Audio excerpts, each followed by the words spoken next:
We've been hearing a lot from our faith communities in the last couple of weeks, and today is no different. Some leaders in faith communities and community leaders, labor groups, they're calling for essentially a day-long strike on Friday as a peaceful protest to the ongoing ICE and Border Patrol surge in our state. What's the why behind that? Here's Jessica Hart.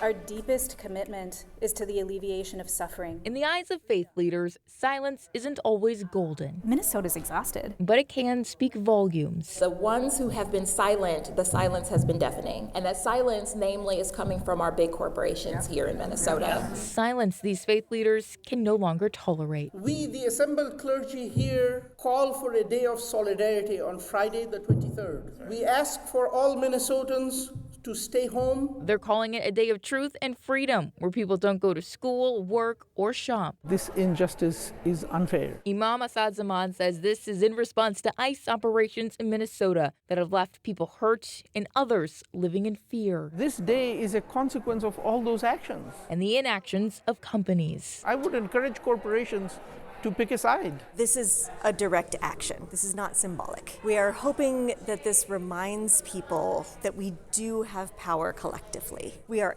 actively interrupting the flow of money to these people. Power. We have to. Derived from silence. Yeah. Betsy Sherman knows not everyone can or will participate, but wants people to consider what's good for them. I think it's important not just to show up for other people, but to show up for ourselves. We will take up the call. Reverend Jinzu Mina Jan knows power lies with the people. A large-scale galvanization of willingness to move together. It has an impact, and it is really visible, and I think that matters. This is an opportunity for us to pause, for everyone to come down, to protest, and to show solidarity. An opportunity to stand together and show that in this moment there's no place for silence.